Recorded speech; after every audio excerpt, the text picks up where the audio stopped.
Paano nga ba ang division of fraction? Dividing fraction by fraction. Division of number nga, ang hirap-hirap na eh. Division of fraction pa kaya? Ano kaya pwede natin gawin para mas maintindihan ng mga bata ang division of fraction? Para mas ma-visualize sila. Ganun pala yun, no? Halika, samahan niyo ko. A vendor has 1/2 kilogram of peanuts. Each customer buys 1/4 kilogram. So, ang vendor ay merong kalahating kilo ng peanuts. At bawat customer ay bibili ng 1/4 kilogram. How many kilograms or how many customers can be served? Ilang kayang customer ang mabibigyan ng 1/4 kilogram?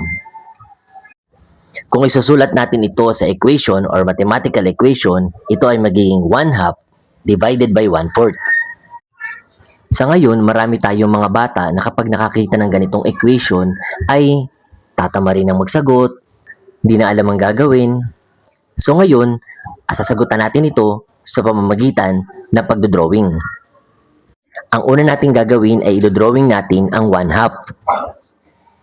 Ito ang 1/2. Ilang 1/4 kaya meron dito sa 1/2?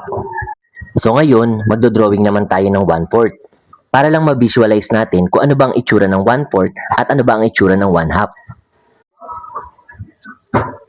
Ayan, so ganito ang itsura ng 1/4. Ilan kaya na ganitong sukat meron ang 1/2? Halika, tingnan natin.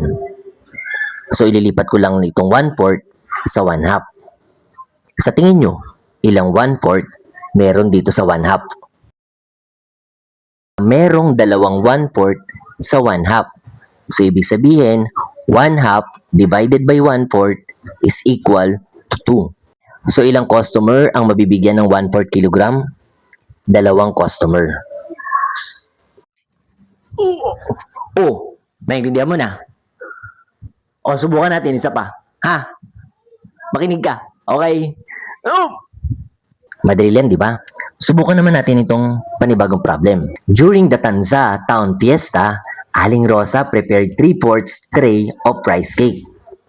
Each serving is 1/4 tray. How many servings can Aling Rosa make?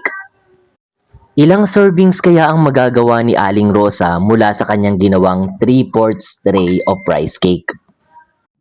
Kung isusulat natin ito sa mathematical equation, ito ay magiging 3/4 divided by 1/4. Ngayon naman ay idodrawing natin para lang mas makita natin ilang 1/4 kaya meron sa 3/4.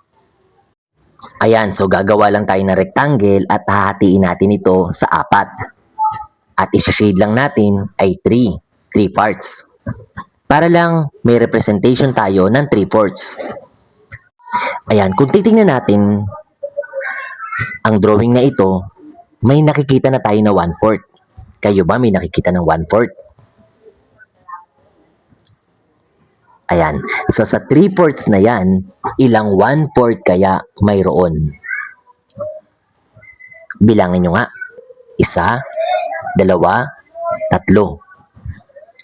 So merong 3 1/4 sa 3/4. So ang sagot, 3/4 divided by 1/4 is 3. So, ilang servings ang mabibigyan ni Aling Rosa? 3. Ano? Okay na? Hindi pa rin? Ay, nako. Sige, ito pa isa. Makinig ka. Pag hindi ka nakinig, ano ka? Okay, yun. Para sa susunod na problem, tingnan natin ito. A baker has 2/3 kilogram of flour and each recipe uses 1/3 kilogram.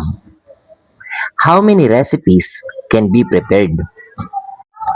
Kung ang bawat recipe ay gagamit lamang ng 1/3 kilogram at ang baker ay meron lamang na 2/3 kilogram of flour, ilang kayang recipe ang mape-prepare ng baker?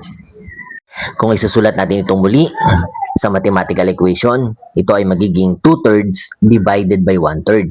Ilang 1/3 meron sa 2/3? Ngayon, idodrawing natin ang 2/3. Gawa tayo ng box at hatiin natin ito sa tatlo. Shade natin dalawang part. Kung titingnan natin mabuti ang picture or ang drawing, merong ilang 1/3 sa drawing na ito. Isa, dalawa. So, ibig sabihin, may dalawang 1/3 sa 2/3. So, 2/3 divided by 1/3 is equal to 2. So, ilang recipe ang magagawa ng baker kung gagamit siya ng 1/3 at meron lamang siya na 2/3 kilogram of flour?